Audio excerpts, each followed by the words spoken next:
The forest is alive. It breathes, it stirs, it speaks in 1,000 small voices. The rustle of leaves, the trill of birds, the steady rhythm of insects. But sometimes, those voices vanish. The birds cut off mid-song, the wind dies, the insects go quiet, and all that remains is silence, heavy, suffocating, unnatural. That's when it begins. On a cold night in late autumn, a hiker's camera was found deep in the Cascades. The bag was torn, the tent collapsed, the fire reduced to ash. But the man himself, gone. Only the recording remained. It begins with shaky footage of trees swaying against a grey sky. The hiker is muttering, his voice low, urgent. He says something followed him for hours, something tall, something heavy, something just out of sight. The lens swings toward the ridge. For a heartbeat, there's nothing. And then, a sound. A low growl, guttural and wet, rolls through the trees. Branches snap like bones breaking. The hiker stumbles back, cursing, the camera tumbling into the leaves. For one breathless moment, it lies tilted on the ground, capturing only boots and shadows moving between the trunks. The shape that emerges is massive. Its outline blurs with the tree line as if the forest itself bends to hide it. You see one arm, impossibly long. You see the glint of eyes catching the last of the light. And then, as the man screams, the feed cuts into static. The rescue team found everything. The backpack, the food, even the rifle, loaded and unused. But not the hiker, not a single footprint, not a single trace. Except one, pressed deep into the mud near the camp. A print nearly twice the size of a man's. Toes splayed wide, heels sunk deep as if something impossibly heavy had stood there. These disappearances are not new. For centuries, stories have whispered of giants in the wilderness, spirits that watch from the trees, wild men that walk like us, but are not us. The First Nations called them guardians, sometimes devils. Settlers called them hairy giants, monsters, demons of the woods. Modern hunters and hikers gave them a simpler name, Bigfoot. It's a name that makes people laugh until they hear the stories for themselves. Until they find themselves alone in the forest and the night goes silent. Until they see the trees sway without wind or hear the sound of something massive moving just outside the firelight. Because the most terrifying part isn't what Bigfoot is. It's knowing that when you're in the forest, it already knows you're there. You think you know the woods. You think they're a place of quiet solitude, a sanctuary of towering trees and filtered sunlight where you can escape the noise of the world. You've walked their trails, breathed their air, and felt the soft carpet of pine needles under your boots. You believe you understand their rhythms, their moods, their gentle secrets. You are wrong, terribly wrong. It begins with a feeling so subtle you almost dismiss it as a trick of the mind. It's a sudden cold spot in the air on a perfectly warm afternoon, a strange metallic taste on your tongue. It is the primal animal instinct buried under centuries of civilization suddenly screaming at you from the depths of your own DNA.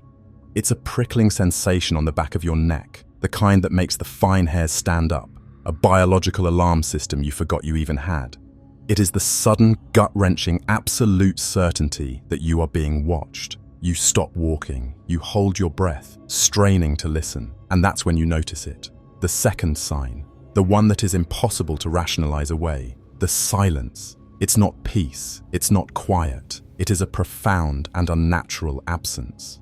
A moment ago, the forest was alive with a symphony of small sounds, the drone of a lazy fly, the chatter of a squirrel in the branches above, the distant call of a crow. Now there is nothing. A thick, pressurized vacuum has descended upon the woods, so heavy you can feel it in your ears. The entire world has gone dead quiet, as if a switch has been flipped. Every bird, every insect, every living creature has fallen silent in unison. They are hiding from something so terrifying, so utterly dominant in this ecosystem, that its mere presence commands this total, reverent stillness. Everything in this world of tooth and claw is holding its breath. and the only thing you can hear is the frantic, hammering drum of your own heart. The silence isn't empty. The silence is listening. That's when you see it. And just like the feeling and the silence, it's not what you expect. There is no sudden crash through the undergrowth. There is no roar. There is only a slow, deliberate violation of the world as you know it. You scan the tree line, your eyes wide with a fear you can't yet name, and you see a patch of darkness that doesn't belong. A shadow between two ancient oaks that seems deeper, blacker than the others. And then the shadow detaches itself from the trees. It peels itself away from the background and takes a single, fluid step into a sliver of weak afternoon light. Your brain refuses to process what it's seeing. It is a cascade of cognitive dissonance, a system crash in your own mind. The first thing you register is the sheer, impossible scale. This is not a man. This is not a bear. This is something else entirely. It stands there, impossibly tall, a bipedal titan that rearranges the very landscape around it. 8, 9, maybe 10 feet tall. Its head is a full 3 feet above where a tall man's would be, its silhouette breaking the line of the horizon in a way that feels like a geological event. The shoulders are a wall of muscle and hair, a yardstick and a half wide, a frame of biological architecture that speaks of ludicrous, primal strength. It is a walking monument of dark fur and raw power. It's shaped like a man, but it is a grotesque mockery of the human form.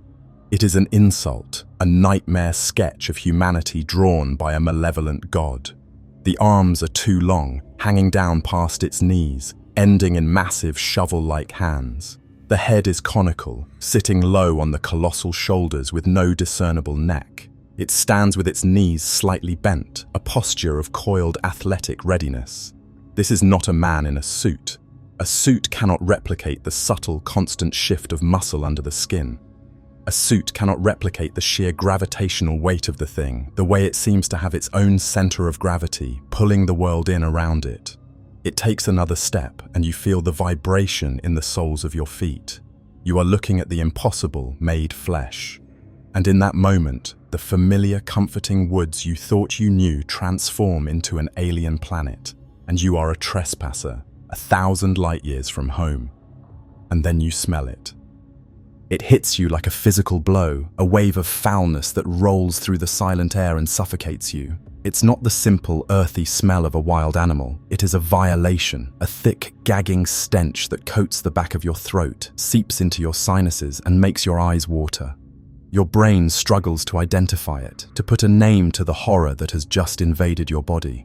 It is a layered, complex bouquet of pure rot. The top note is the overpowering musk of unwashed fur and stale sweat, but beneath that is the sickly sweet odor of a rotting carcass, the kind of smell that clings to a roadkill for days. And under that, there's something else, something sharp and chemical, like sulfur or ammonia. It's the smell of a predator that doesn't need to be clean, the smell of something that has no natural enemies. It is the smell of death, but a death that is still walking around, still breathing, still watching you. The stench is a weapon. It gets into your clothes, into your hair, into your very pores. You will carry it with you for days, a phantom reminder of the encounter that will haunt you in your dreams. It is an intimate invasion, a presence that has entered your personal space, your body, without ever laying a hand on you. You're breathing it in. It's inside you now. You try to move, to run, to scream, but you can't. Your body has betrayed you. Your feet feel like they've been nailed to the forest floor. Every instinct in your body is screaming at you, a high-pitched whine of pure animal terror that has drowned out every rational thought. This is what it feels like to be prey. You have never felt this before, not really. You have never understood how a deer can freeze in the headlights of an oncoming car. Now you do. It's not a choice. It is a complete system failure, a biological shutdown in the face of a threat so overwhelming that your brain simply gives up. You are standing in the presence of an apex predator so far beyond your comprehension that your body has just quit. And that's when it turns its head, slowly, deliberately, and it lets you see its eyes.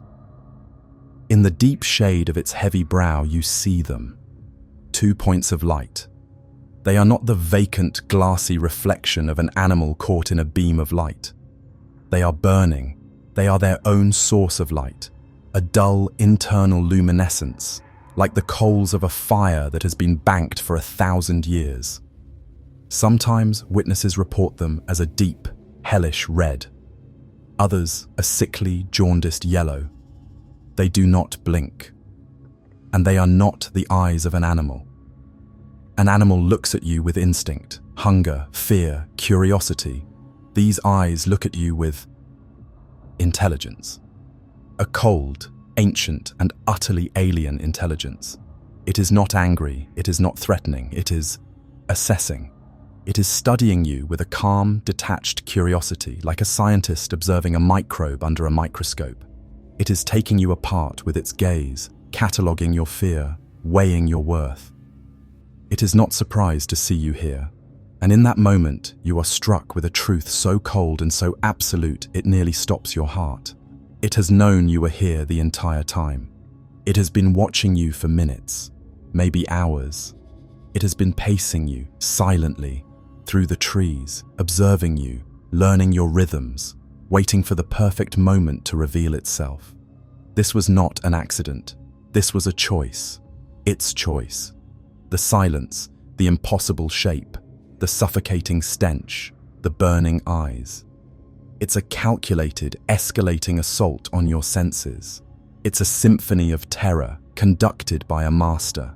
It is designed to break you, to dismantle your reality piece by piece, to fill you with a kind of profound, soul-crushing fear that you will never be able to fully articulate to anyone who wasn't there.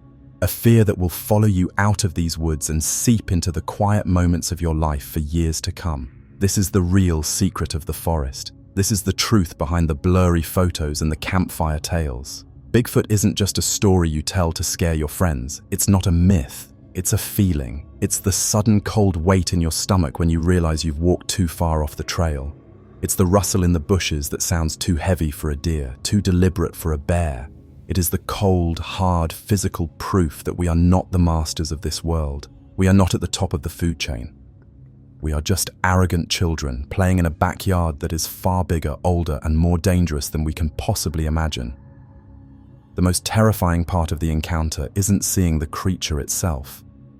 It's the moment right before. The moment you stand utterly alone in that heavy, listening silence, a silence created by the fear of every other living thing around you. The moment you realize that the world is not what you thought it was. The moment you understand that the forest has secrets, and now you've just become one of them.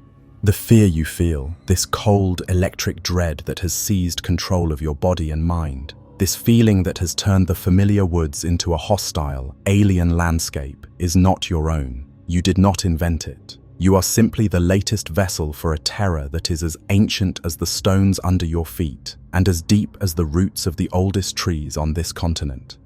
You are not the first to stand frozen in the forest, your heart a frantic, wild drum against your ribs, staring into the eyes of the impossible.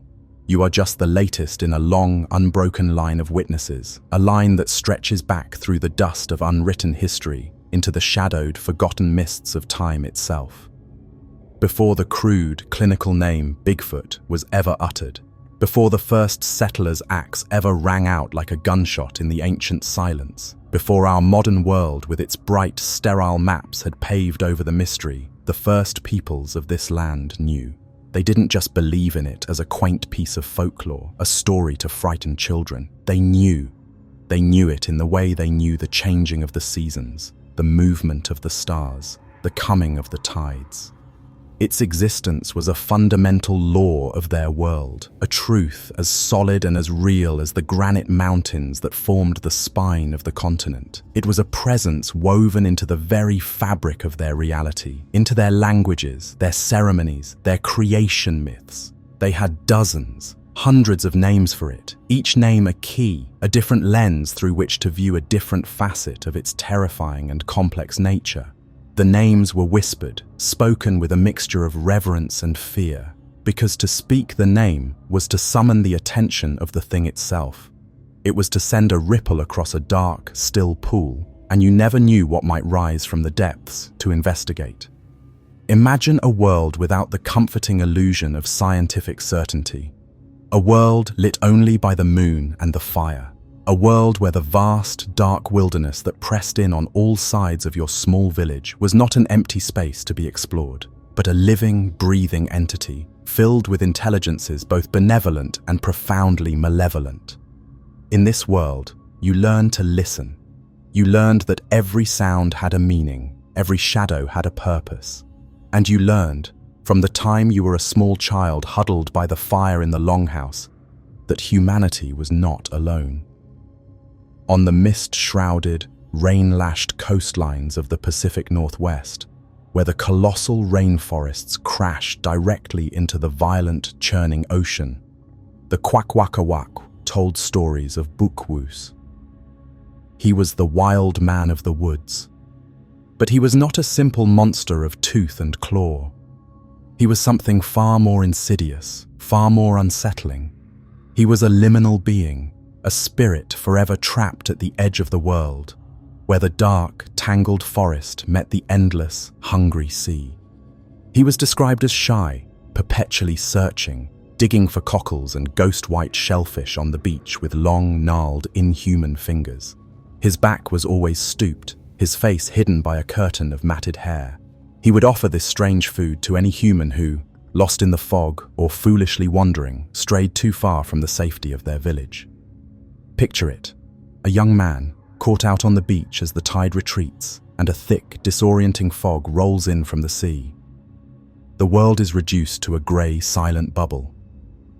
He calls out, but the fog swallows his voice, and then he sees a hunched figure in the distance, digging at the wet sand. Relieved, thinking it another person, he approaches. The figure does not look up, but extends a hand, offering a pale, slimy cockle. The young man is hungry, lost, but he remembers the elder's warnings. He remembers the stories. This is not food, this is a lure for the soul. To eat the food of Bukwoos, the ghost food, was to surrender your humanity. Your spirit would become untethered from your body, and you would be doomed to become a wild, wandering entity just like him, forever caught between the worlds of the living and the dead, a prisoner of the grey, misty twilight. The horror of Bukwoos was not that he would kill you, but that he would make you like him, lost, alone, and eternally hungry. He was a quiet, constant reminder that a single wrong step, a single foolish choice could lead you off the map of your own existence. Further inland, in the dense, towering forests of what is now Washington and British Columbia, where the trees are so tall and so thick that the forest floor lives in a perpetual dusk, the Salish peoples told their children about the Tsemekwes. They were the hairy giants of the mountains, a tribe or family of wild people, immensely strong and covered in dark fur. They were said to live in the remote, inaccessible valleys and on the snow-dusted, wind-swept peaks where humans were not meant to tread. They were the true masters of the forest, capable of moving with such profound and absolute stealth that the only sign of their passing was a branch that swayed when there was no wind, or a single, perfect, impossibly large footprint left in the soft mud of a riverbank, a print so deep it seemed to have been made by a creature of impossible weight. To see one was a powerful, life-altering omen. It was a sign that the spirits of the deep wilderness, the ancient and powerful non-human intelligences of the land, were watching you. An encounter with a Tsemekwes was not a story to be bragged about at the fire. It was a terrifying experience to be survived, a solemn secret to be kept, lest the giants take offense and visit sorrow, sickness, or even death upon your family. They were known to be territorial, to guard their sacred places with a quiet, menacing vigilance. Hunting parties who strayed too far into the high country would find their camps visited at night, not by a bear which would tear things apart in a frenzy, but by something far more intelligent. A massive boulder might be rolled down a hillside, crashing just feet from their fire with the force of a cannonball, a clear, unambiguous warning. Tools would go missing, only to be found days later, placed deliberately on a high branch 100 yards away. They would hear loud, percussive wood knocks in the dead of night, a sharp crack from one side of the valley, answered a moment later by another crack from the other side. It was a conversation. They were being tracked, their positions communicated by unseen sentinels. The feeling was one of being systematically herded, of being toys in a game played by giants, of being allowed to live only as long as they respected the invisible, ancient boundaries. And then there were the truly nightmarish figures, the ones whose stories were used to carve the boundaries of the safe world into the minds of children, to keep them from wandering into the all-consuming darkness that began where the firelight ended. The Cree and Ojibwe peoples of the Great Lakes region, a world of harsh winters and deep, forbidding boreal forests, spoke of the Wendigo. This legend is a chilling exploration of what happens when a human being transgresses against the laws of nature and becomes a monster. Born of starvation, desperation, and the ultimate taboo of cannibalism, the Wendigo was a gaunt, skeletal giant, its skin stretched tight over its bones, its eyes burning with an insatiable hunger. Its heart was a shard of pure ice. While not always described as hairy, its legend is inextricably intertwined with the same deep woods dread, the same fear of a malevolent, human-like entity stalking the frozen wilderness, a constant reminder that the greatest monsters were once men. But perhaps the most chilling, the most relevant to our modern image of Bigfoot, was the figure of Zunokwa, the wild woman of the woods. She was a giantess, her body covered in shaggy black hair, her eyes sunk deep in their sockets, and her lips perpetually pursed as if to make a whistling or hooting sound. Her most terrifying feature was her call, a soft, hypnotic hoo-hoo that would drift through the trees on the evening air, a sound that was both a question and a summons. Parents would warn their children, their voices low and serious, that if they heard that sound they were to run. Run to the safety of the longhouse, run to the light of the fire, and never, ever look back. Because Zunokwa carried a great basket woven from cedar bark on her back, and she would snatch up disobedient children who strayed too far, place them in her basket, carry them back to her dark, filthy cave, and eat them.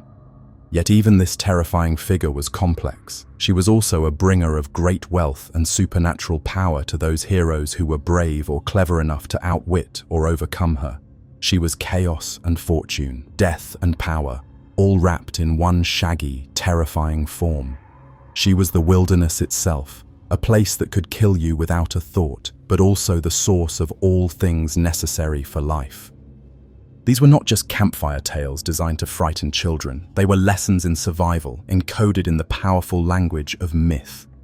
They were the oral textbooks of a people who lived in a world teeming with mysteries that modern humans, in our arrogance, have forgotten how to see. The stories taught you the unwritten rules of a game you didn't even know you were playing. They contained solemn life or death warnings, etched into the collective memory of the tribe. Warnings against entering certain places, a specific valley shrouded in perpetual mist, where the air was always cold and sound did not carry, a place the elders called a window or a doorway to the spirit world. A particular mountain peak that was said to be the home of the giants, a sacred and forbidden place. A dark, primeval stretch of forest where the ancient trees grew too close together, blocking out the sun. A place where even the animals feared to go. A place that felt wrong, felt hateful. To knowingly enter these places was to willingly step through a doorway into another world, a world with its own ancient and unforgiving laws, a world where you were no longer the master, but an intruder, an unwelcome guest. And the most chilling detail, the one that resonates through all these disparate legends, was the description of the beings themselves. They were the men who are not men. Think about that phrase. It is a work of terrifying, poetic genius. They were not animals because they displayed a cunning, strategic intelligence. They built strange structures out of woven branches, latticeworks of sticks whose purpose was unknown but deeply unsettling. They used tools, like throwing massive rocks with pinpoint accuracy to drive away intruders. They communicated with a complex language of whoops, whistles, clicks, and a strange musical chatter that sounded like a recording of a human language played backwards. They displayed curiosity, grief, and even, sometimes, a strange, inscrutable kindness. But they were not human. Their raw, physical power defied the limits of our biology. Their ability to move in complete silence, to vanish into thin air, to resist the most extreme cold, placed them outside the bounds of our species. They were other. and they lived at the forest's edge, both literally and metaphorically. They were a constant physical presence that reminded every tribe, every village, that their world, their small, fragile bubble of light and safety, had a definitive and dangerous border. Beyond that border, the rules of man no longer applied. Imagine living with this knowledge as a daily, undeniable truth. Imagine knowing, with the same certainty that you know the sun will rise in the morning, that just beyond the familiar sounds and smells of your village, in the deep breathing darkness of the ancient forest, lived a race of intelligent, powerful, non-human beings. Imagine every unexplained sound at night, every snapped twig that sounds too heavy for a deer, every strange whistle on the wind, every rustle in the brush just beyond the firelight, being a potential sign of their presence. It would fundamentally change your relationship with the world around you. The forest would cease to be a collection of resources, of wood and game and berries. It would become a living, sentient entity, a kingdom ruled by a power you could never hope to understand, let alone conquer. You would walk through it with a constant, low-level hum of fear, a heightened awareness that would make you feel more alive and more vulnerable than you have ever felt before. This was not a cryptid to be hunted down, shot, and catalogued by science. To the first peoples, the very idea of proving its existence would have been absurd, even insulting. It was a truth you lived with. You don't need to prove the existence of the wind or the rain or the coming of winter. It was a fundamental reality. They lived alongside it in a delicate, millennia-old dance of avoidance, respect, and sometimes terrifying conflict. It was part of an ancient, unbroken continuum of human fear and reverence for the wild. It was the living, breathing embodiment of the vast, untamable power of nature, a power that could sustain you with its bounty, but could just as easily extinguish you, your family, and your entire village without a moment's thought or a shred of malice. It was the ultimate gatekeeper, the silent, hairy guardian of the world's deepest and most dangerous mysteries. And the price of admission to those mysteries was often your life, or perhaps even worse, your sanity. That is the legacy of fear you have inherited. The cold dread that grips you now is the same dread a Salish hunter felt 1,000 years ago when he found a footprint the size of his torso in the snow. The terror you feel is the same terror a Kwakwaka'wakw child felt when she heard a strange, hooting call from the woods behind her home. You are feeling an echo, a psychic resonance that has been vibrating through this land for countless generations.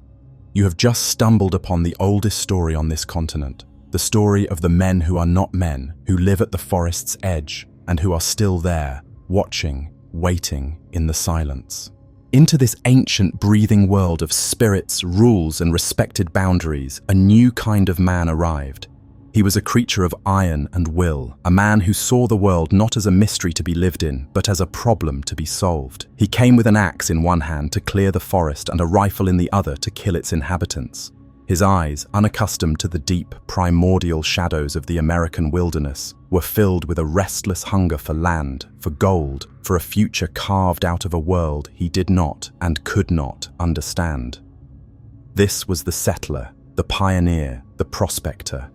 And he brought with him a new kind of fear, a fear born not of respect, but of utter and profound alienation. He did not see a living, spiritual forest, a place of complex, interconnected intelligences. He saw a dark, howling wilderness, a hostile green ocean, as vast and as menacing as the Atlantic he had just crossed. It was a place to be survived, a brutal gauntlet to be run. His worldview, forged in the crowded, structured societies of Europe, had no category for this kind of untamed emptiness. His faith, a rigid structure of light and dark, taught him that the uncharted places of the world were the domain of the devil, the natural home of fiends and monsters. To him, the suffocating darkness between the ancient trees was not just empty, it was filled with a waiting, malevolent presence. He was utterly alone, a tiny, fragile island of flickering firelight in a vast, indifferent, and godless night. The loneliness was not just a feeling, it was a physical weight, a constant pressure that could warp a man's mind, making him jump at every shadow, every crack of a falling branch, every hoot of an owl. He was a man primed for terror, and in the deep woods of North America, terror was waiting for him. The encounters began as whispers, as strange, unsettling entries scribbled in the worn, leather-bound journals of trappers and mountain men. These were not novices. These were the hardest of men, men who had stripped away every ounce of civilization to survive, who knew the difference between a bear and a wolf, a cougar and a man, with the instinctual certainty of an animal. What they began to experience belonged to none of those categories. It started with the feeling. That same ancient, prickling dread that the first peoples had known for millennia, now filtered through a new and terrified consciousness. A hunter would be skinning a deer, his hands slick with blood, and he would feel it, a sudden, inexplicable drop in temperature, a change in the air pressure, and the absolute certainty that a pair of eyes was fixed on him from the dense, impenetrable thicket just beyond his camp. He would look up, his hand slowly reaching for his rifle, his heart beginning a low, frantic rhythm. He would see nothing but leaves and shadows. But the feeling would remain, a cold, greasy weight in his gut for the rest of the day, making every rustle of the leaves sound like a footstep. Then came the physical evidence, the undeniable proof that his fear was not just a product of isolation and a guilty conscience. It started with the tracks. A prospector in the California mountains, a man whose entire life had been reduced to the search for glittering rock, would wake in the morning, crawl out of his tent stiff and cold, and find them. A line of massive, deeply impressed footprints in the soft, damp mud by the stream where he panned for gold. Each print was a perfect anatomical nightmare, 18 inches long, broad at the ball, with 5 distinct squared-off toes. The arch was strangely flat. But it was the stride that truly baffled him. The distance between each print was 6, sometimes 7 feet. No man could walk like that, not even with stilts. And no known animal left a track like that. It was the footprint of a bipedal giant, a creature that should not exist. He would stare at the print, his mind racing, trying to reconcile this impossible evidence with the world he thought he knew. He would understand with a growing, sickening dread that while he had slept, while he had dreamed of wealth and a better life, something of impossible size and weight had stood just feet from his canvas tent, watching him, listening to him breathe. He would pack his mule, abandoning his tools and his claim, and leave the mountains that very day, haunted by the image of that single monstrous footprint. Then the encounters escalated from passive, silent observation to active, intelligent, and deeply unnerving harassment. Camps were raided, but not in the chaotic, destructive way a bear would raid them. A bear is a force of pure animalistic hunger. It rips, tears, and eats. This was different. This was psychological. This was a message. A team of loggers, rough men who feared little, would return to their camp after a long day of back-breaking work to find their entire setup methodically, almost artistically, dismantled. Heavy cast-iron stoves, weighing several hundred pounds, were not just knocked over. They were picked up and placed gently on the roofs of their crude cabins. Sacks of flour and sugar, weighing 100 pounds each, were not ripped open and devoured. They were carried off and placed carefully on the highest branches of a towering pine tree, a display of both incredible, effortless strength and a mocking, almost playful intelligence. Tools, axes, saws, hammers would be taken from their chests and laid out in strange, deliberate, symbolic patterns on the ground. It was a clear, unambiguous statement, written in the language of intimidation and physical dominance. This is my home, not yours. You are weak. Your tools are toys. I can do this whenever I please. Leave. And then came the sounds, the screams. Imagine you are a homesteader. You have brought your family into the heart of this dark wilderness, armed with nothing but hope and a belief in your own resilience. You have built a small, crude cabin at the edge of a vast, uncharted forest, a tiny flickering candle of civilization in an ocean of darkness. It is the middle of the night. Your wife and children are asleep, their peaceful breathing a fragile sound in the immense silence. The only other sound is the gentle hiss and pop of the dying embers in the hearth. And then a new sound begins, a sound that shatters your world, a sound that will be burned into your memory for the rest of your life. It comes from the deep woods, from the direction of the dark, faceless mountain that looms over your property like a sleeping giant. It is a scream, but it is not the scream of any animal you have ever heard or read about. It is not the territorial cry of a cougar or the mournful, pack-oriented howl of a wolf. It is a sound of pure, soul-shattering agony and rage, a sound that is both animalistic and horribly, recognizably human. It is a long, drawn-out, guttural roar that seems to tear itself from a massive chest, a sound of such incredible volume and power that it makes the glass in your cabin's small windows vibrate in their frames. It is a sound of pure anguish, as if some immense creature is in unbearable pain, or perhaps it is the sound of something that wishes to inflict immense pain upon the world. The scream rises in pitch, holding a note of piercing, agonizing intensity for an impossible length of time, before breaking into a series of sobbing, guttural coughs. It echoes through the canyons, bouncing off the rock faces, creating a disorienting, terrifying surround sound effect, making it seem as if it is coming from everywhere at once. You stand there in the dark of your own home, your rifle suddenly feeling like a child's toy in your hands, your heart pounding a frantic, painful rhythm against your ribs, the fine hairs on your arms standing on end. And you listen to that unholy, sorrowful sound rise and fall in the darkness. You are a man who thought he could conquer this land, and in that moment, you understand that you are nothing. You are a mouse cowering in a shoebox while dragons fight in the sky above. This new fear, the settlers' fear, was fundamentally, philosophically different from the ancient, ingrained fear of the indigenous peoples. It was a violent clash of worldviews, played out in the terrifying, impartial theater of the wilderness. The native peoples had lived with this presence for millennia. Their fear was born of a deep spiritual respect, a knowledge of their own small place in a large, complex world. They feared a powerful, intelligent, non-human spirit, a rightful inhabitant of the land whose sacred places you must not defile, whose unwritten rules you must not break. Their fear was about transgression, about maintaining a delicate, ancient balance. You did not hunt it, you did not challenge it. You avoided it, you respected its power, and you prayed it would leave you in peace. To them, it was a terrible and awesome part of the natural world, a king in its own kingdom. The settlers saw something else entirely. Their fear was born of hatred, of incomprehension, of a profound and violent sense of otherness, steeped in a rigid religious tradition of good versus evil, man versus beast, civilization versus the savage, untamed unknown. They could only interpret this creature in one way. It was not a spirit. It was a monster. It was not a guardian. It was a demon. It was a soulless, unholy beast, an abomination against God and nature that lurked in the darkness, a physical manifestation of the savagery they believed was their divine mission to conquer and eradicate. Their fear was not about transgression. It was about confrontation. This thing was an obstacle, a threat, a monster to be driven out of its lair and destroyed, a dragon to be slain.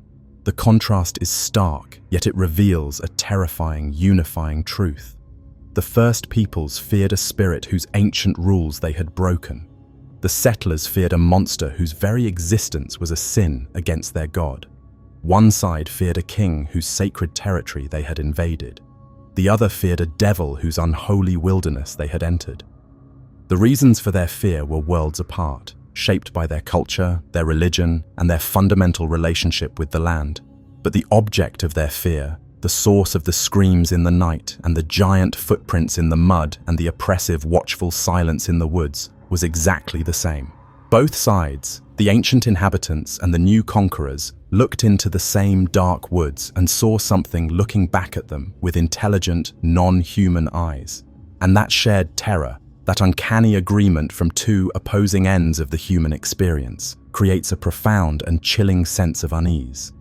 It rips the comforting blanket of myth and folklore away and leaves you face to face with the cold, hard possibility of a physical reality. Myths do not leave 18-inch, anatomically correct footprints. Myths do not raid camps with intelligent, strategic precision. This was a force so powerful, so undeniable, that it left its indelible, terrifying mark on every group of people who dared to share its world. The unease deepened as the stories became more specific, more violent, more legendary. The tale told to Theodore Roosevelt by the mountain man Bauman is the quintessential settler horror story.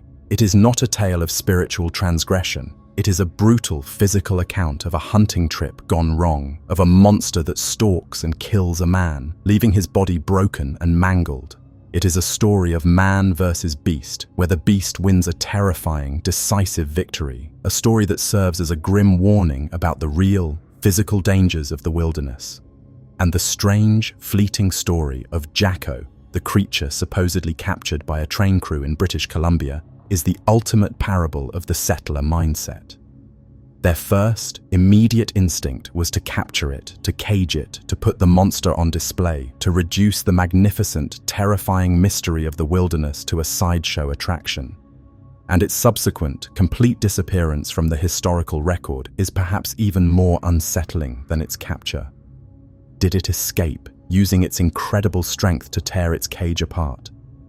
Did it die in captivity, its strange, unclassifiable body quietly disposed of by men who couldn't explain what they had and feared the consequences?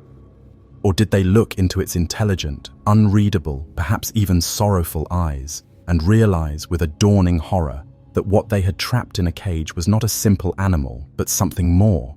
Did they, in a moment of profound and terrified confusion, simply open the cage door and let it go, letting it vanish back into the wilderness and back into the realm of myth, a secret they would take to their graves? We will never know. But the legacy of this era is a new layer of fear painted over the ancient one. It is a fear that is more direct, more violent, more confrontational. It is the fear not just of a spirit you must avoid, but of a physical monster that might be waiting for you behind the next tree. A monster that sees you not as a spiritual transgressor, but simply as an intruder, as a threat, as meat. Both fears are valid, both are real, and together they form a terrifying chorus of human experience, a chorus that has been singing the same haunting song in these dark woods for thousands of years, the song of the hairy giants. For 100 years, it was a ghost, a phantom that haunted the edges of the map, a creature made of whispers and campfire tales, of strange, impossible tracks left in the soft mud, and terrifying, soul-shaking screams that echoed through the lonely canyons in the dead of night. It was a shadow, always glimpsed at a distance, always fading back into the deep woods before it could be truly known, a question mark given a monstrous shape. 100 years of myth, rumor, and a deep, gnawing fear that we were not, in fact, alone in the wilderness. Then, on a cool, bright autumn afternoon, on October 20th, 1967, in a dry, debris-strewn creek bed in Northern California, for 67 seconds, the ghost forgot it was a ghost, and it walked out into the light. The Patterson Gimlin film is not like other footage. It is not a detached, scientific document. It is not a blurry dot in the distance or a strange, ambiguous light in the sky. It is a raw, chaotic, and terrifyingly intimate home movie of the impossible. From the very first violent, lurching frame, you are not a safe, detached observer. You are there. You are Roger Patterson, a man obsessed, a man who has poured his life and his money into this single, insane quest. You are on horseback, rounding a bend in Bluff Creek, and suddenly, your horse rears, screaming in animal terror, throwing you to the hard, rocky ground. The world is a spinning, chaotic mess of blue sky and brown earth, and as you scramble to your feet, your mind reeling, you see what the horse saw. It's there, the thing from the stories, the creature from your dreams and your nightmares, and it's real. The camera, a rented 16mm Cine Kodak, is a clumsy, heavy thing in your hands. You fumble with it, your fingers thick and stupid with adrenaline. The creature is moving, walking away from you, and you are losing it. You run, stumbling over the uneven ground, the camera bouncing and shaking, the world lurching in and out of focus through the small viewfinder. The footage is a testament to panic. It is the frantic, clumsy, desperate camera work of a man in the grip of pure, adrenaline-fueled, life-altering terror. And that fear is a contagion. It bleeds through the celluloid, across the decades, and seeps directly into your own nervous system as you watch. And then, through the chaos, through the shaking and the blur, you see her. She is massive. A female figure, a fact made clear by her visible breasts, covered from head to toe in short, dark, almost black hair that ripples and shines like oiled leather in the dappled sunlight. Her size is the first thing that hits you, a solid wall of living, breathing muscle and flesh that seems to suck the air out of the frame. She is a being of profound weight and substance, a creature that seems to displace the very world around her. She moves with a calm, unhurried purpose, striding away from the camera and the panicked man behind it with a liquid, powerful grace that is utterly, completely hypnotic. It's the walk. That's the detail that haunts you, the detail that the experts and the debunkers will spend the next 50 years arguing about. It is not the clumsy, shuffling, top-heavy gait of a man in a cheap gorilla suit. This is something else entirely. It is a fluid, powerful, bent-knee stride, a rolling, compliant motion where the arms, long and thick as fence posts, swing in a relaxed, rhythmic counter-motion.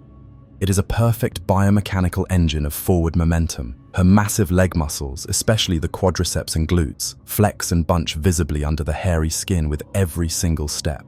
Her feet, huge and strangely flat, peel off the ground from heel to toe in a way that speaks of a unique and powerful anatomy.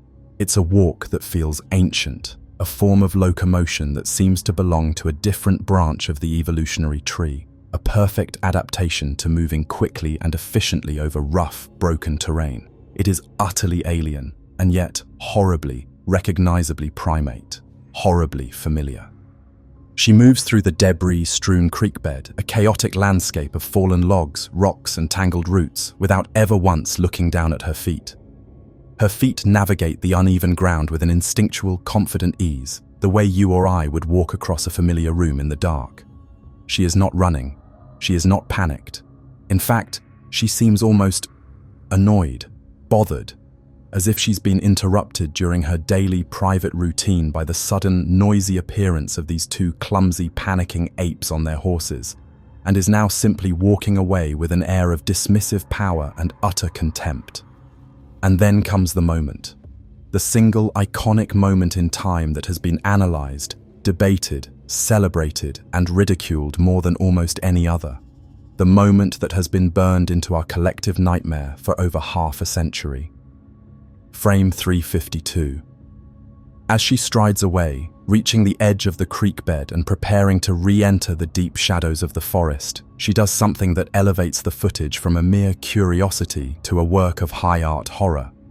In one smooth, impossibly fluid motion, she turns her entire upper body from the waist up, her head and shoulders twisting to look back directly at the camera, directly at Roger Patterson, directly at you. Her face is flat and dark, framed by the shaggy hair of her head, which comes to a distinct sagittal crest, a ridge of bone and muscle on the top of the skull seen in large male primates like gorillas, but not in humans. The brow is heavy and low, a solid shelf of bone over the eyes. The nose is broad and flat. The mouth is a wide, thin line, but it's the expression, or the profound lack of it, that stops your heart in your chest.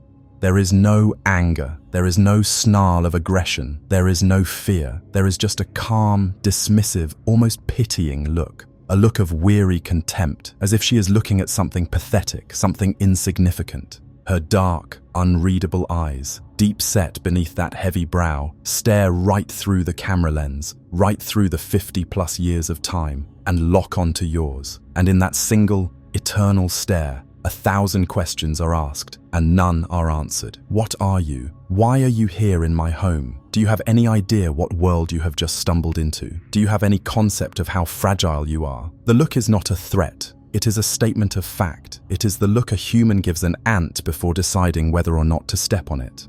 It is a look of absolute, unassailable, and ancient superiority. She holds that look for a fraction of a second, a moment frozen in time, but it feels like an eternity. Then, with the same effortless grace, she turns away, her attention already lost, and continues her long, powerful stride. She takes a few more steps, glances back one more time over her shoulder, a quick final check, and then disappears into the shadows of the forest, melting back into the world of myth and rumor from whence she came. She leaves behind nothing but 67 seconds of grainy, shaking, world-shattering film, and two men whose lives will be forever defined and perhaps destroyed by what they just saw. The aftermath of those 67 seconds was a firestorm.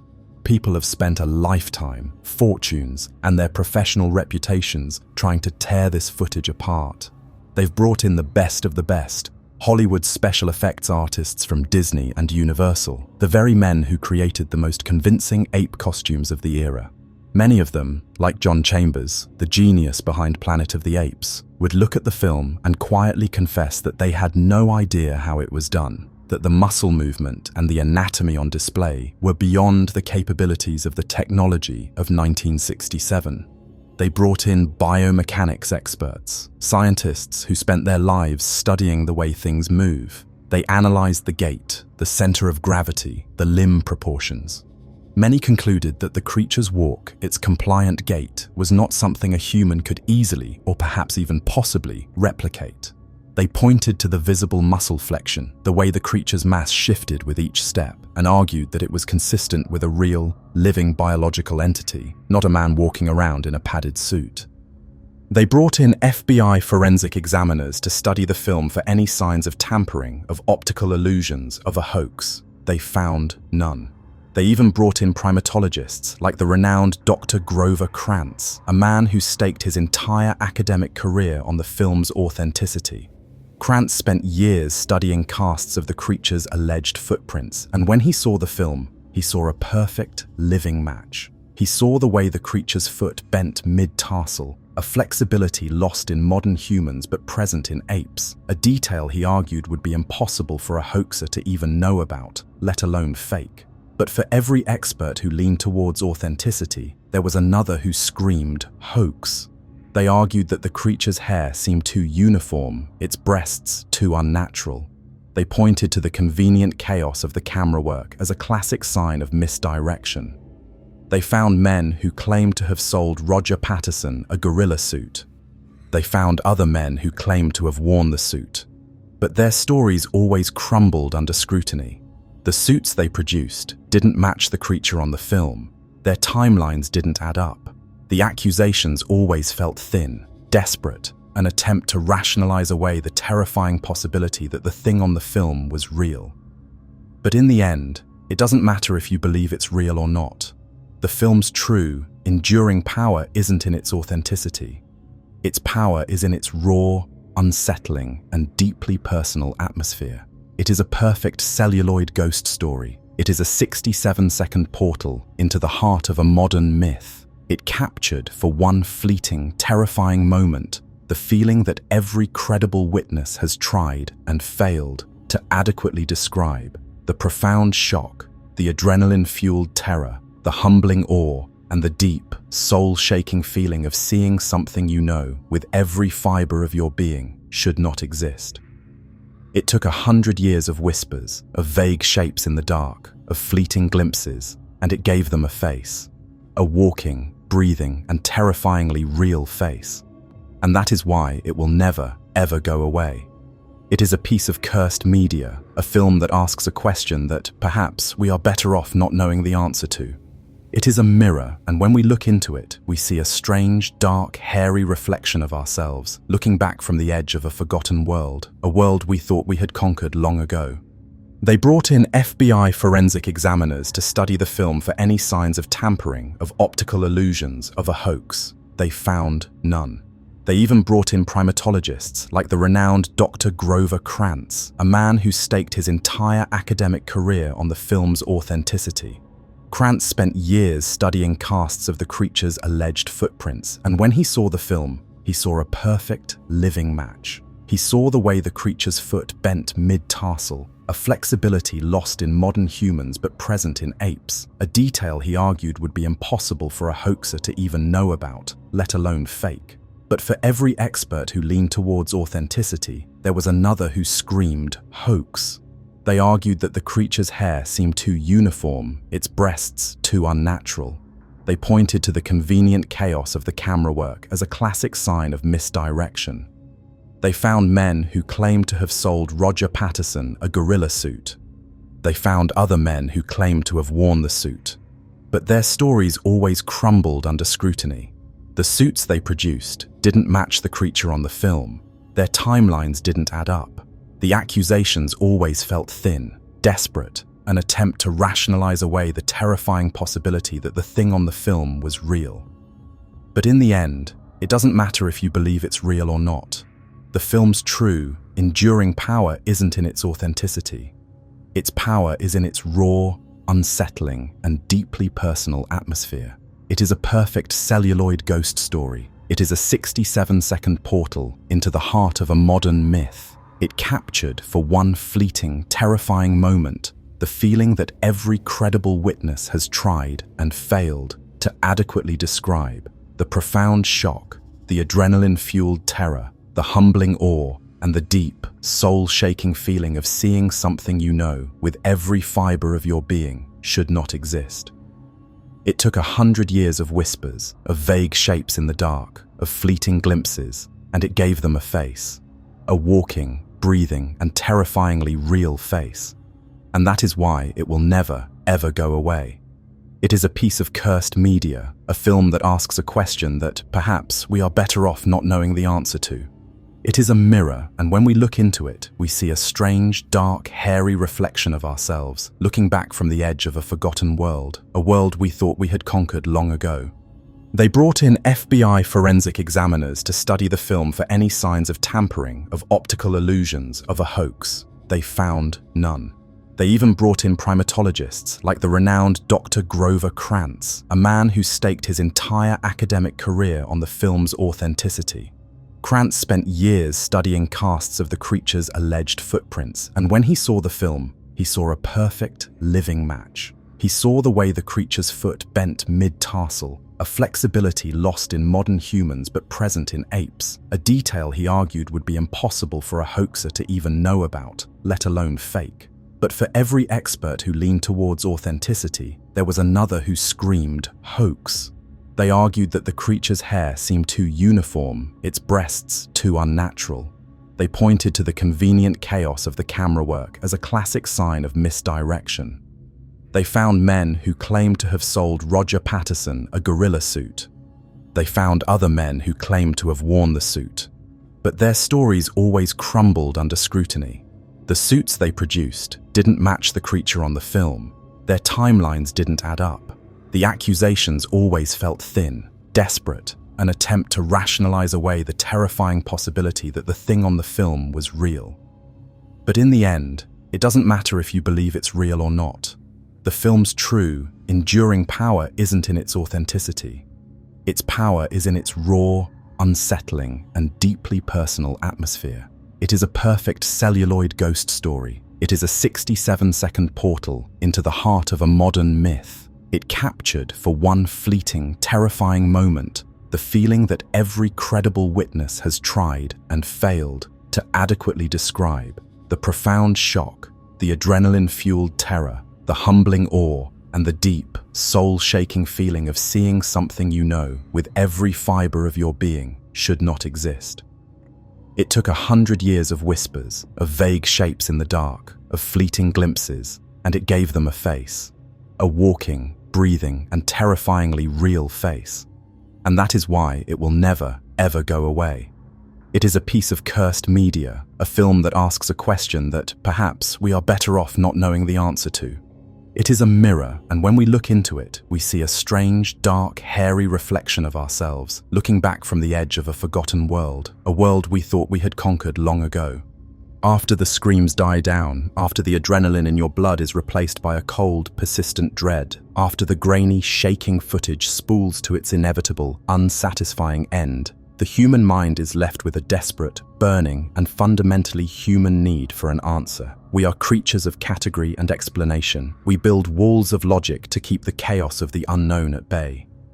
We cannot tolerate a mystery of this magnitude, a question mark this large and hairy looming at the edge of our comfortable, well-lit world. And so, we build boxes.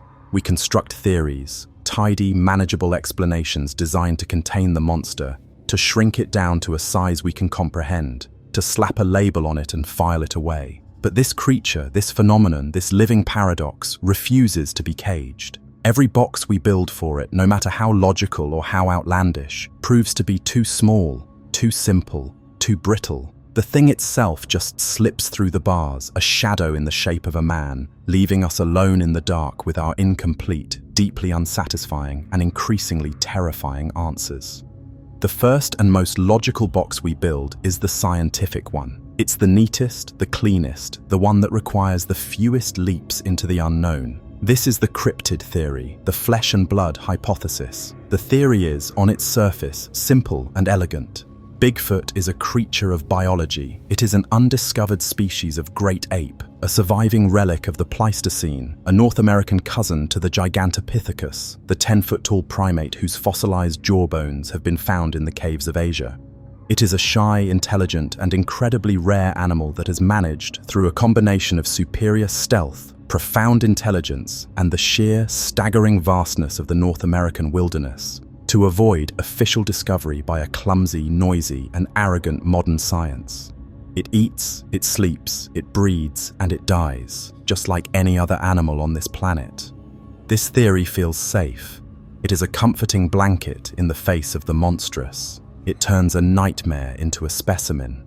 It brings the creature out of the realm of supernatural horror and into the brightly lit, orderly world of zoology. It means there is nothing to fear but a large, unknown animal. But the moment you start to seriously examine the walls of this biological box, you realize they are riddled with gaping, unexplainable holes. A viable breeding population of giant apes, even a genetically bottlenecked and dwindling one, would need to number in the low thousands to remain sustainable over centuries. Thousands of 800-pound bipedal animals. An animal of that size has immense caloric needs. It would need to consume a massive amount of food every single day, leaving behind a significant ecological footprint. Stripped berry bushes, half-eaten carcasses, piles of scat, broken trees, and sleeping nests. Yet, while strange stick structures and massive, human-like nests are found, the sheer volume of evidence required to support a population of thousands is simply not there. And then there is the deafening silence of the fossil record. North America has been scoured by paleontologists for over a century.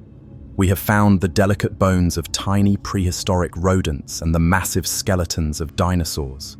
Yet there is not a single, undisputed fossil fragment of a large, unknown primate in the history of the continent. It's as if a species of giant ape appeared out of thin air, with no evolutionary history, no ancestors, and no fossilized relatives. But the most damning hole in the flesh and blood theory is the one left by death itself. Everything dies. Bears die, cougars die, deer die. Their remains are found all the time by hunters, hikers, and forest rangers. A population of thousands of giant apes living and dying for centuries would have left behind a mountain of bones. Yet, in over a century of dedicated searching by thousands of amateur and professional researchers, not a single bone, not a single tooth, not one undisputed physical remnant of a Bigfoot has ever been found and presented to mainstream science. They leave behind footprints by the thousands, footprints so clear you can see the dermal ridges of the skin, but they never leave a corpse. It's as if they are ghosts who can somehow press their immense weight into the mud. The purely biological explanation, the one that feels the most rational and scientific, begins to feel like the most statistically impossible of them all. The box is empty, the specimen has vanished. So, we are forced to build another box, a stranger one, a darker one, a box that requires us to abandon the comfortable rules of biology and step into the chilling, chaotic world of the supernatural. This is the paranormal theory. This theory suggests that we are not dealing with an animal at all, not in any sense that we understand. We are dealing with something that does not play by the rules of our dimension. Proponents of this theory point to the consistent, high strangeness that so often surrounds Bigfoot encounters, details that are often edited out of mainstream accounts because they are simply too bizarre to be believed. They point to the glowing eyes, a feature that has no known biological explanation in primates. They point to the creature's uncanny ability to appear and disappear in an instant, to vanish without a trace in open country where there is nowhere to hide. Witnesses describe the creature taking a single step behind a tree that is far too narrow to conceal it and simply not coming out the other side. They describe it fading, becoming translucent and dissolving into the forest like smoke. They point to the strange, UFO-like lights and silent black triangular craft that are so often seen in the sky in the same areas and on the same nights as Bigfoot encounters. The connection is so common that researchers have a name for these areas: window areas or portals. In these places, the veil between worlds seems to be thin and all manner of impossible things can bleed through. They speak of Bigfoot as a spirit, an elemental, a guardian of the wilderness that is not bound by the laws of physics as we understand them. It is a creature that can manipulate our perceptions, that can cloak itself from our sight, that can perhaps even induce a state of profound fear or confusion in witnesses, a phenomenon they call zapping. This theory, as wild as it sounds, elegantly explains the lack of bodies. It explains the impossible stealth and the absence of a fossil record. But it opens a door to a much larger and much more terrifying universe. Suddenly, the creature is not just an undiscovered ape that wants to be left alone. It is an interdimensional being, a psychic entity, perhaps even a biological alien or a drone used by aliens to collect samples from our world.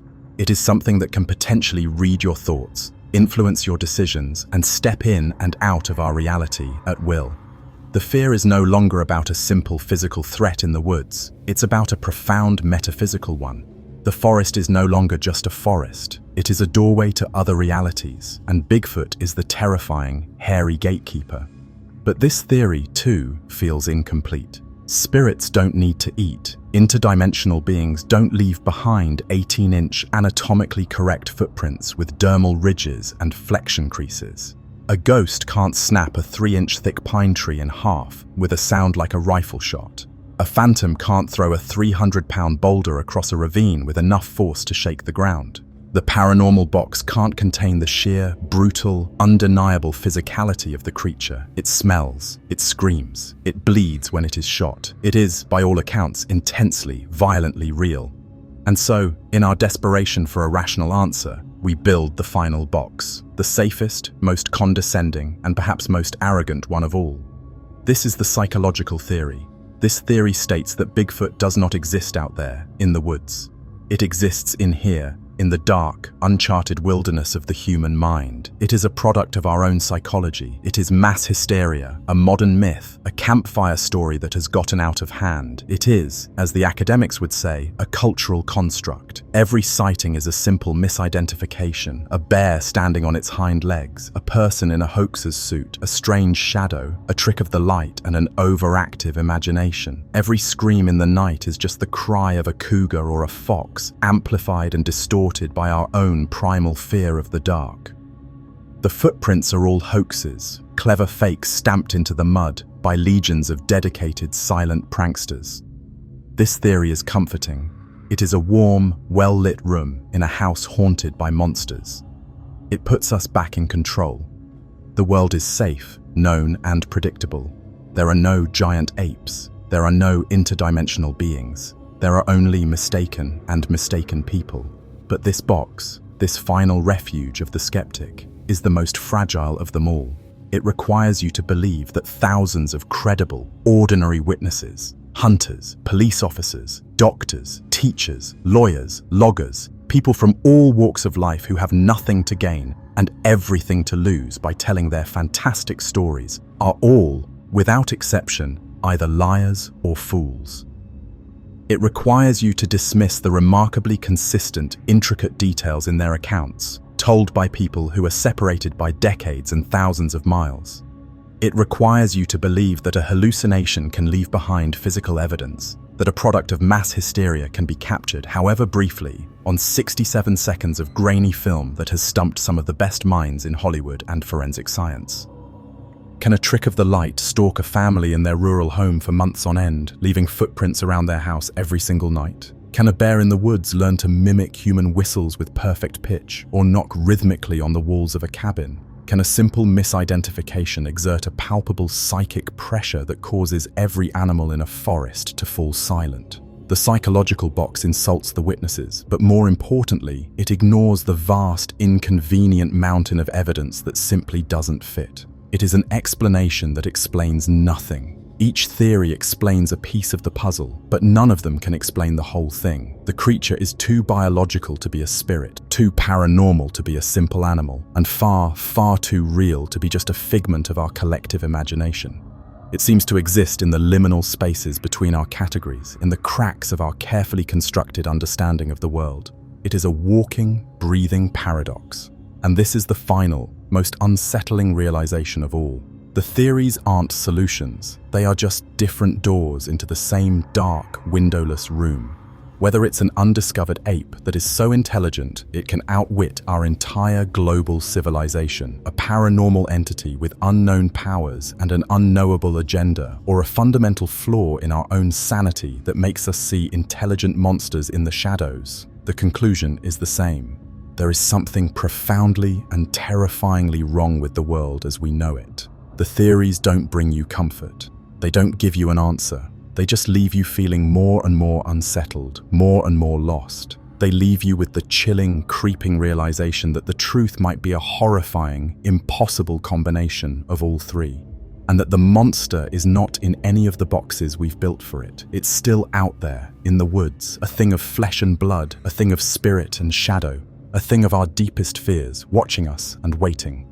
Perhaps the most consistent piece of evidence, the most terrifying and undeniable thread that runs through the tangled, blood-soaked tapestry of encounters that spans decades, isn't something you can see. It isn't a footprint you can cast in plaster. It isn't a blurry photograph you can endlessly analyze and debate. It is what you hear. Or, more accurately and far more terrifyingly, it is what you first stop hearing. Almost every credible, close-range eyewitness report, from the terrified ramblings of a lone prospector in the 1920s to the high-definition audio recordings captured by modern-day researchers, begins in the exact same, chillingly consistent way. The forest goes completely, unnaturally, and profoundly silent.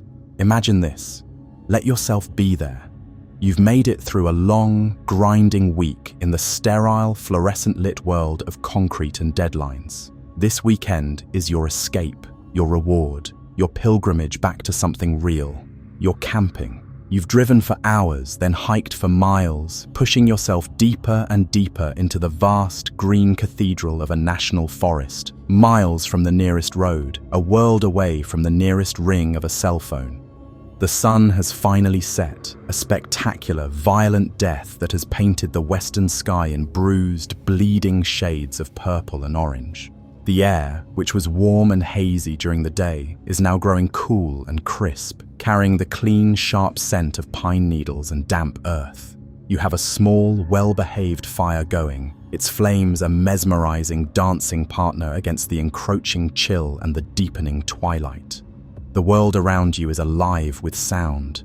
It is a gentle, reassuring, and complex symphony of the wilderness at peace. The rhythmic, hypnotic hum of crickets and cicadas forms the foundation, a constant, soothing drone that is the very heartbeat of a summer night. A light, almost imperceptible breeze whispers through the high, unseen branches of the colossal pine trees that encircle your small clearing, a sound like a soft, distant exhalation. Somewhere off in the growing darkness, a lone owl lets out a soft, inquisitive, three-note hoot, a question asked to the coming night. A tiny rustle in the undergrowth tells you a mouse or a vole is going about its nightly business. You lean back in your camp chair, the plastic webbing creaking slightly under your weight, a warm enamel mug of coffee held in your hands, its steam rising like a ghost in the cool air. And you feel a profound sense of peace settle over you, a slow unwinding of the tight coil of tension in your gut. This is why you came here, for this quiet, for this solitude, for this feeling of being a small, insignificant, but welcome part of a much larger, older world. And then, it stops. It's not a gradual fading. It's not a slow dying down of the night's activity. It is instantaneous. It is absolute. It is as if a switch has been flipped somewhere in the universe, or a giant, invisible, soundproof bell jar has been dropped over the entire valley, snuffing out every last vibration. The crickets go silent, not one by one, but all at once, in a single, unified moment of terrified obedience. The gentle breeze in the pines seems to die in an instant, the trees now standing as still and silent as stone monoliths. The owl does not call again. The tiny rustling in the undergrowth is extinguished. Every single, tiny sound of the living world is snuffed out in the same terrifying, coordinated moment. The silence that remains is not peaceful. It is not empty. It is a heavy, pressurized, and deeply malevolent thing. It is a tangible presence. The air itself feels thick, like you could scoop it up in your hands.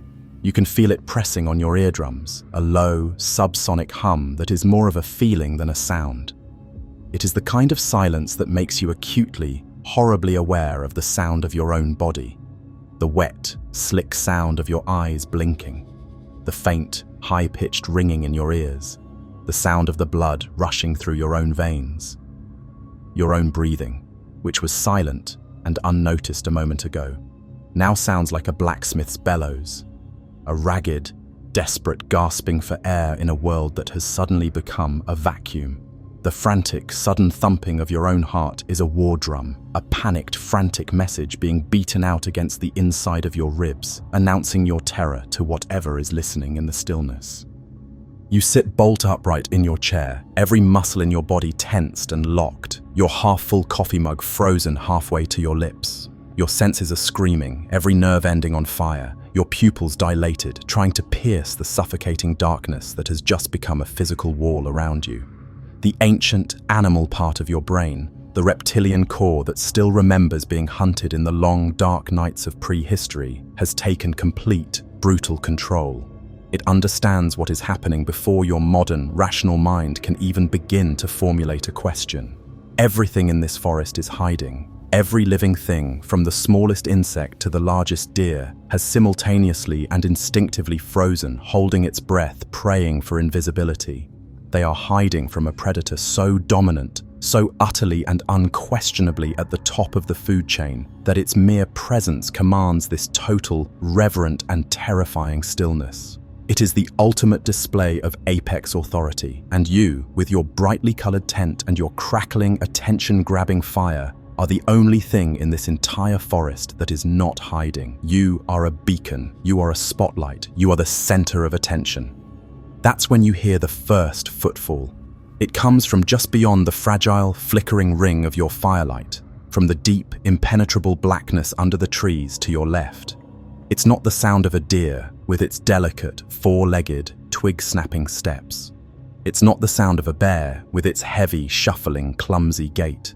This is a single, deliberate, bipedal step, a heavy, solid thump as a massive, flat foot, impossibly heavy, presses down onto the forest floor, followed by the sickening, wet, crunching sound of the thick layer of pine needles and damp earth being compressed under an immense weight. You freeze. Your coffee mug slips from your numb, unfeeling fingers and lands softly, silently, in the dirt by your feet. You are a statue carved from ice, your eyes wide and unblinking, staring into the suffocating, featureless darkness that surrounds your tiny, pathetic island of light. You tell yourself it was a falling branch, a pine cone. Your mind scrabbles for a rational explanation, for any explanation at all that will allow you to keep the world in its familiar, comfortable shape. A long, agonizing minute passes. The silence is so complete, so absolute, that it feels like you've gone deaf. The only sound in the entire universe is the frantic, wet thumping of your own heart. Thump. The sound is closer now. To your right this time, maybe 30 yards away. It is moving with a slow, patient, and terrifyingly intelligent deliberation. It is not charging. It is not rushing. It is circling you. It is a flanking maneuver. Whatever is out there is intelligent enough to use tactics. It is studying your camp. It is studying the layout of your tent, your fire, your gear. It is studying you. It is assessing you, weighing your potential as a threat, or perhaps as a meal. You slowly, carefully, without making a single sudden movement, reach for the heavy cast iron skillet you left by the fire to cool after dinner. Your hand trembles uncontrollably. The handle is cold, solid, and real in your grasp. It feels pathetic, a child's toy, a useless piece of metal against the immense, unseen weight that is moving out there in the dark. Then a new sound. A small rock, no bigger than a pebble, is tossed from the darkness. It arcs silently through the air and lands with a soft thud in the dirt just a few feet from your chair, on the other side of the fire. It is a test. A piece of calculated, psychological warfare. It is seeing if you're awake. It's seeing where your attention is focused. It's seeing what you'll do. It is playing with you. It is a cat, and you are the mouse. And it is reminding you that it can touch you. It can reach you anytime it wants. You can feel your sanity begin to fray at the edges, the threads of your composure snapping one by one. You want to scream, a primal, terrified shriek to shatter this unbearable silence, but your throat is clamped shut in a vice of pure fear. Your lungs will not draw air. You want to run, to scramble for your tent or for the imagined safety of your car miles away, but your legs feel like they're made of lead, like they've been filled with wet cement. You are pinned in place, a specimen on a slide, held fast by the sheer, oppressive, physical weight of an unknown predator's focused attention. And then you hear the breathing. It's a low, deep, guttural sound, like the air being forced through a massive, leathery set of lungs. It is the sound of a creature that is trying to be quiet, but whose sheer, biological size makes true silence impossible. It's a raspy, wet sound, an inhalation that seems to go on forever, followed by a long, slow, rumbling exhalation that vibrates in the air, in the ground, in the very marrow of your bones. And it is horrifyingly, impossibly close. It is no longer 30 yards away, it is 10. It is just on the other side of the flickering, dancing curtain of your firelight. You stare into the darkness, your eyes watering from the smoke and the sheer, unblinking intensity of your terror, desperately trying to see a shape, an outline, anything. But there is nothing, just the deep, absolute, featureless black of the ancient woods, and the sound of that deep, slow, ragged breathing, and the foul, overpowering stench of wet fur, rot and musk that has just begun to drift into your camp on a breeze that does not exist. This is the experience. This is the story that is told over and over and over again, by campers, by hunters, by families in their remote, isolated cabins. The sudden, unnatural, soul-crushing silence, the heavy, bipedal, intelligent footsteps, the thrown rocks that are not a threat but a question, the low, guttural howls that sound like a recording of a man's scream played at half speed, the strange, chattering, clicking vocalizations that sound like a complex alien language you were never, ever meant to hear. This is the sound of something intelligent, powerful, and utterly alien, letting you know in no uncertain terms that you have strayed into its world, that you have broken its rules, and that you are no longer welcome. It is the sound of you being violently and permanently taken off the top of the food chain. It is the sound of silence, and it is the sound that will follow you out of the woods, a ghost in your ears, haunting the quiet moments of your life for as long as you live.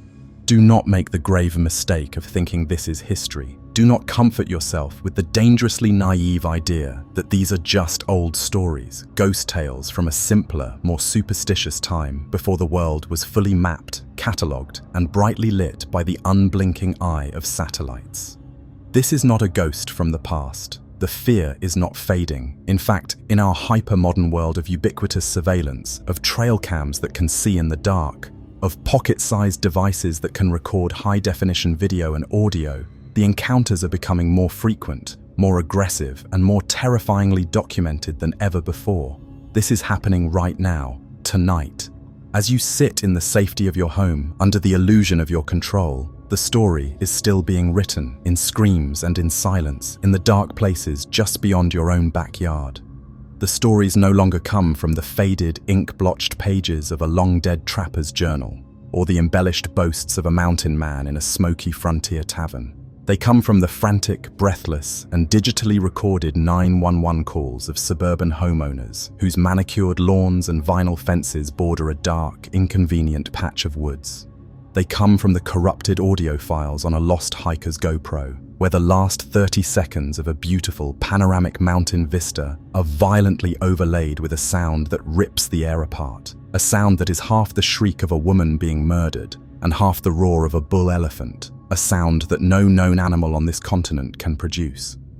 They come from the grainy, ghostly infrared footage of a trail cam, a piece of technology set up to watch for deer that captures a hulking, 9-foot-tall shape striding past the lens at 3:17 a.m., its eyes glowing with a cold, white, internal light that is not a reflection. It moves with a silent, fluid power, a living nightmare caught in a digital trap for a few fleeting, impossible seconds before it vanishes back into the darkness it commands.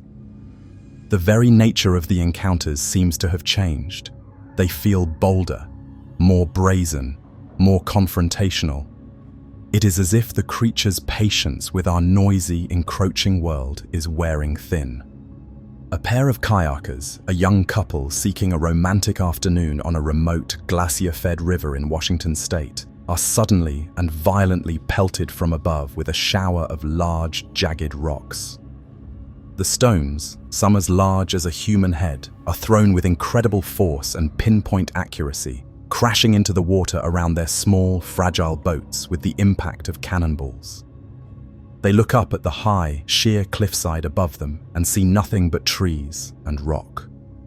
But then they hear it.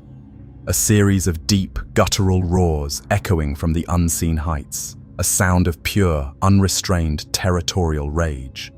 They paddle for their lives, their hearts hammering against their ribs, the sound of the monstrous, angry voice chasing them down the river, a clear and unambiguous message. You are not welcome here. A seasoned deer hunter, a man in his late 60s who has spent 40 years of his life in the same familiar stretch of Appalachian forest, a man who knows every game trail, every tree, every subtle sound of his territory, is treed like a common raccoon. He is in his stand, 15 feet off the ground, hidden and silent, waiting for the dawn. And then he sees movement. Not a deer, not a bear. A massive bipedal creature covered in dark, matted reddish-brown hair walks directly into the clearing beneath him. It moves with a slow, deliberate confidence, its massive head swiveling, its flat, dark face scanning the area. It stops directly beneath his tree stand. The hunter freezes, his rifle suddenly feeling impossibly heavy in his hands. The creature, without any apparent sign of having heard or smelled him, slowly, deliberately looks straight up. Their eyes lock. The hunter, a man who has faced down charging wild boars and has spent his life as a predator, is instantly and completely paralyzed by a wave of pure, primal fear so powerful it feels like a physical blow. The creature's eyes are not animalistic. They are ancient, intelligent, and completely unreadable. For 10 agonizing, eternal minutes, it simply stands there, staring up at him, a silent, unblinking sentinel. The hunter, a man armed with a high-powered rifle capable of stopping a moose in its tracks, is so completely dominated, so utterly stripped of his own will, that he cannot even raise his weapon. He just sits there, a prisoner in his own tree stand, his mind screaming, his body refusing to obey. And then, as if it has finished its assessment, as if it has proven its point, the creature turns without a sound and melts back into the woods. The man will climb down from his stand, his legs shaking so violently he can barely stand, and he will never hunt in that forest again. But it is the feeling, the consistent, pervasive psychological component of the modern encounter, that is the most chilling aspect of all. The witnesses, who come from every conceivable walk of life, from PhD scientists conducting field research to rural farmers checking their fence lines, from hardened police officers responding to a strange call to elementary school teachers on a nature hike, all describe the same, deeply unsettling and profoundly consistent phenomenon. They are not the ones who initiate the encounter. They do not stumble upon the creature by accident. It is the one that decides when and if it will be seen. You hear it in the shaken, traumatized voices of people who have had their homes, their sanctuaries, visited. A family in a quiet, rural corner of Ohio begins to find massive, unidentifiable bare footprints in their muddy driveway every morning. Then come the nightly knocks on the walls of their house. Not a frantic, animalistic banging, but 3 slow, deliberate, heavy thuds. Thump, thump, thump. A question, a summons, a terrifying, intelligent pattern. Their family dog, a brave and loyal German shepherd who will bark furiously at a mailman or a passing car, will do nothing but whine and cower under the kitchen table, its eyes wide with a terror it cannot comprehend, its body trembling uncontrollably.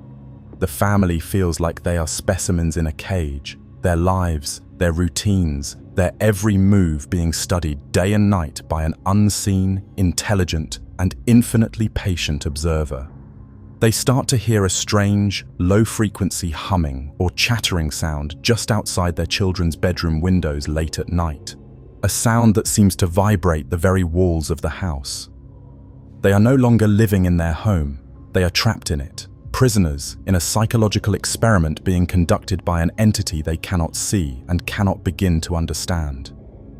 And almost every single credible witness, from the grizzled hunter to the suburban mother, says the same chilling thing, a phrase that has become a mantra of the truly terrified, a summary of an experience that defies all rational explanation.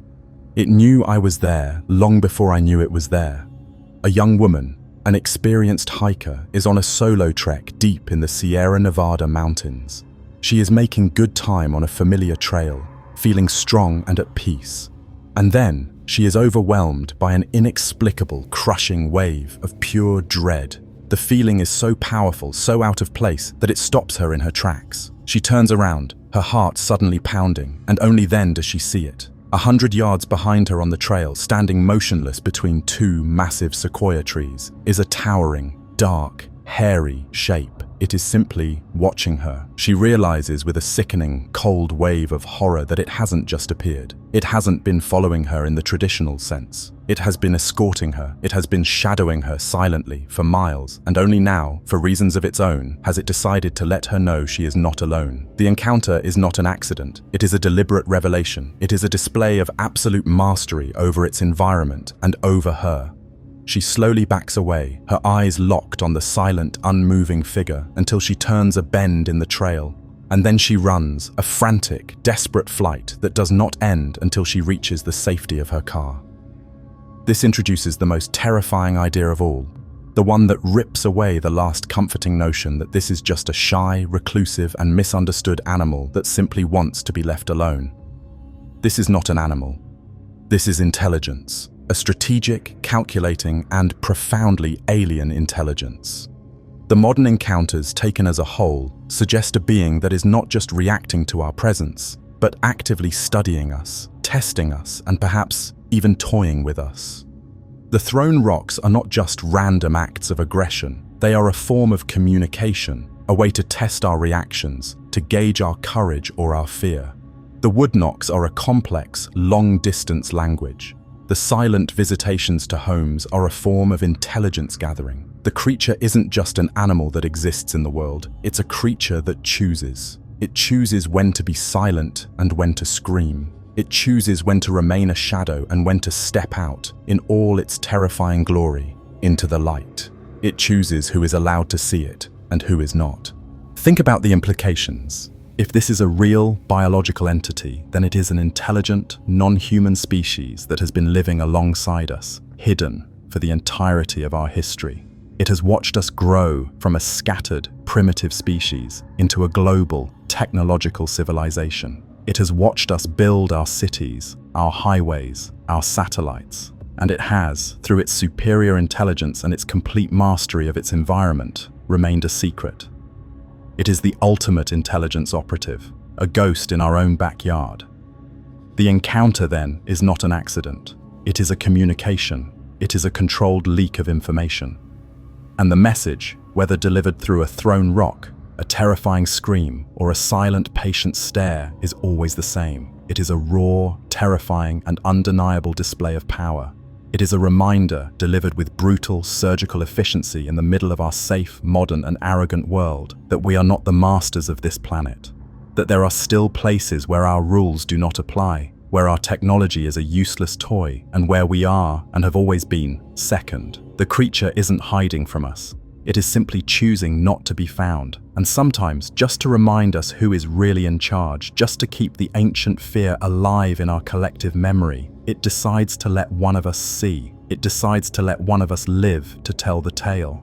Because a monster that is never seen is just a story. A monster that is seen and then vanishes back into the shadows it commands becomes a legend that is still being written tonight in the dark. We have come to the end of our journey, to the edge of the firelight, and the darkness that surrounds us is deeper and more profound than when we began. We have walked through the ancient forests of myth, sifting through the boneyards of history. We have felt the cold dread of the lonely settler and the quiet terror of the modern hiker. We have stared, mesmerized and horrified, into the grainy 67-second abyss of the Patterson Gimlin film. We have built our neat, logical boxes, the biological, the paranormal, the psychological, and we have watched, helpless, as the creature, this impossible paradox of flesh and shadow, has contemptuously slipped through the bars of each one, leaving our theories in ruins. We are left with nothing, no answers, no comfort, no neat conclusion that allows us to file this away and sleep soundly at night. Our tools have failed us. Science, with its demand for bodies and bones, finds only footprints and silence. Technology, with its network of cameras and satellites, captures only fleeting, ambiguous shadows. Logic, our most trusted weapon against the dark, shatters against a phenomenon that is too real to be a ghost, too ethereal to be an animal, and too intelligent to be a simple monster. We are standing empty-handed before a mystery as old as the mountains and as silent. Perhaps we have been asking the wrong question all along. Perhaps the question is not, what is Bigfoot? Perhaps the real question, the one that should be keeping us awake at night, is, what is the forest? We have forgotten. In our world of concrete and steel, of digital screens and climate-controlled rooms, we have forgotten what the wilderness truly is. We have come to see it as a park, a resource, a backdrop for our recreational activities. We see a collection of individual trees, of separate animals, of disconnected geological features. We see a thing to be managed, to be conquered, to be consumed. But what if we are wrong? What if the forest is not a place, but a being? What if it is a single, vast, interconnected organism, a living, breathing entity with a consciousness that operates on a timescale we cannot even begin to comprehend? What if every tree is a nerve ending, every root a synapse, every animal a cell in a body that stretches for millions of acres? A body that feels the bite of every axe, the roar of every engine, the poison in every stream. A body that remembers. The forest has a memory. It remembers a time before us, a time of silence and shadow, of a world in perfect, brutal balance. It remembers the arrival of our species, this noisy, arrogant, endlessly hungry tribe of apes that spreads like a fire, consuming everything in its path. And like any living organism, when faced with a persistent, destructive infection, it has developed an immune system. This is the most terrifying theory of all, that Bigfoot is not just a creature that happens to live in the woods. It is a creature of the woods. It is an agent of the wilderness itself. It is the forest's guardian, its enforcer, its dark and silent antibody. It is not an animal. It is a function. It is the physical manifestation of the forest's ancient, powerful, and increasingly angry consciousness. This reframes everything. The ancient legends of the first peoples were not just stories. They were a user's manual. They were a description of the rules of engagement with a sentient, powerful wilderness. Their respect, their fear, was not superstition. It was a deep, ecological, and spiritual understanding. They knew that to anger the forest was to summon its guardian. The terror of the settlers was the terror of a virus encountering an immune response. They were not just men in a hostile environment. They were a foreign body, and the forest was beginning to fight back, sending its most terrifying agent to harass their camps, to scream in their night, to remind them that they were invading a sovereign and ancient kingdom. The Patterson Gimlin film, in this light, is no longer just a chance encounter. It is a warning, a deliberately allowed glimpse, a calculated act of psychological warfare. It was the forest, through its agent, holding up a dark mirror to our own species, showing us a reflection of what we once were and what we have lost. A wild, powerful, non-human hominid, perfectly in tune with its environment, a creature that our modern world has no place for. The creature's calm, contemptuous stare is the stare of the wilderness itself, looking at us, its wayward, destructive children, with a mixture of pity and disgust. This is why the creature is impossible to categorize. This is why it seems to be both biological and paranormal. It is a thing of flesh and blood, a true, living organism, but it is inseparably linked to the immense, ancient consciousness of the forest. This is why it can vanish. It does not simply run and hide behind a tree. It is absorbed back into the whole. It steps back into the fabric of the forest itself, its physical form dissolving back into the larger energy of the being that created it. This is why it leaves no bones. When it dies, it is not left to rot on the forest floor. It is reabsorbed, its body and its energy reclaimed by the earth, by the ancient living intelligence that gave it form. The forest does not leave its dead for its enemies to find. The wilderness is not empty, it is watching. Every rustle of leaves is a whisper. Every shadow between the trees is an eye. Every cold spot in the air is a breath. When you walk into the deep woods, you are not entering a neutral space. You are entering a living mind, and it is aware of you. It feels your every footstep. It smells the synthetic, chemical scent of your clothing. It hears the frantic, unnatural rhythm of your heart. And it judges you. And sometimes when a person's arrogance is too great, when their disrespect is too loud, when they push too far into the places where they are not welcome, the forest decides to teach them a lesson. It decides to remind them of the old rules. It sends its guardian. This is the source of the true, lasting horror of an encounter. It's not just the fear of being physically harmed, it is the psychological and spiritual violation of having the world you thought you knew completely and irrevocably shattered. The encounter is an infection of knowledge. Once you have seen it, once you have felt its presence, you can never go back. The comforting, rational world you once inhabited is revealed to be a fragile, paper-thin illusion, and you have seen the immense, terrifying, and intelligent reality that lies just beneath it. The fear follows you home. It follows you back to your safe, well-lit suburban house. You will find yourself staring out your kitchen window at the small patch of trees at the edge of your property, a place you once thought of as peaceful and pretty, and you will feel a cold knot of dread in your stomach. You will jump at the sound of a branch snapping in your own backyard. You will lie awake at night, listening to the sounds of your house settling, and you will find yourself wondering if that sound was just the house, or if it was a heavy, deliberate footstep on your lawn. The world becomes a haunted house. The deep, dark woods are no longer a place of escape. They are a place of profound and intelligent menace. You have looked behind the curtain. You have seen the wizard. And it is not a small, frightened man. It is a 9-foot-tall, hair-covered giant with burning, intelligent eyes. You are now cursed with this knowledge, a knowledge you cannot share, because to do so is to be labeled a liar or a lunatic. You are as isolated by your experience as any trapper in the 19th century. You are alone with your monster. So we are left with this final, chilling thought. We, with our satellites and our science, with our arrogant belief that we have mapped and conquered every last inch of this planet, have been operating under a profound and dangerous delusion. We have been so busy congratulating ourselves on our own intelligence that we never stop to consider that we might be sharing this world with another, much older and perhaps far wiser one.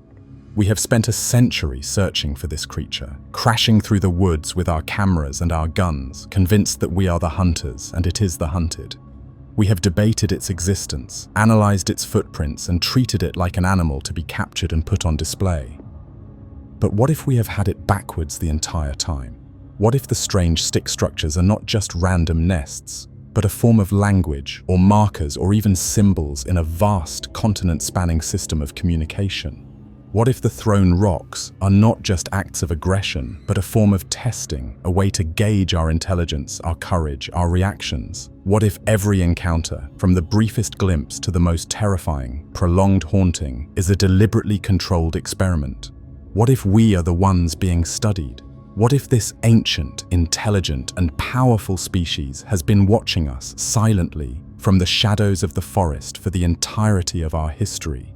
Watching us learn to make fire, watching us build our villages, our towns, our cities, watching us forge our technologies of creation and our weapons of mass destruction, watching us with a patient, unreadable, and perhaps deeply worried intelligence. Maybe the forest keeps its secrets not because we can't find them, but because they've already found us.